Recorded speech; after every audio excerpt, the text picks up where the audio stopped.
আমরা আপনাদের সামনেই একটা বোলেনো গাড়ি, এটা নতুন একবারে, সেই গাড়িটাকে আমরা ডিটেন করি। চুরাইবাড়িতে নাকা, এখানে যে নাকা 19 তারিখ থেকে 24/7 চলছে। আমাদের রাজ্যের যে মাননীয় মুখ্যমন্ত্রী, উনি 16টা নাকা ত্রিপুরাতে এস্টাবলিশ করেছিলেন ওনার আদেশে। এই 16টার মধ্যে হলে একটা গতকালকে একটা সাকসেস হয়েছে আমরা এখানে।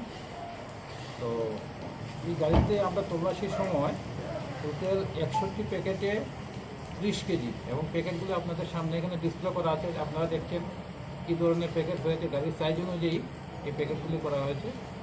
টোটাল 61 প্যাকেট 30 কিলো গাঁজা পেয়েছি আমরা, এবং 2 জনকে অ্যারেস্ট করা হয়েছে। একজনের বাড়ি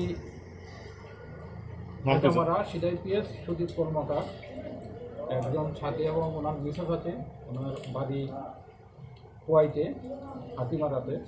আমরা 2 জনকে অ্যারেস্ট করেছি।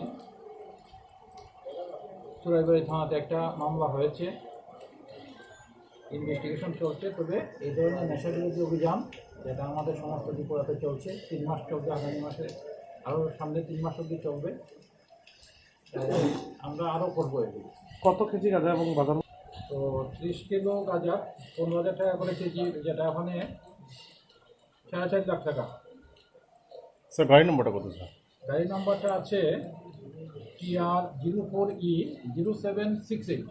গাঁজাগুলো কোথা থেকে নিয়ে আসছিল? প্রাথমিক জিজ্ঞাসাবাদে কী জানতে? প্রাথমিক যে জিজ্ঞাসাবাদে যেটা বলেছে, এগুলি সিডাই থেকে আনা হয়েছে, যাচ্ছিল আসামের দিকে।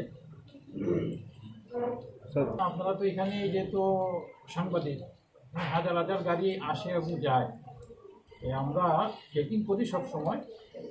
এখন একটু বিশেষ চেকিং চলছে, তবে অনেকটা গোপন খবর থাকতে হয়, আদারওয়াইজ সম্ভব নয় এগুলি বের করা। যেতে পারে, আগেও যেতে পারে।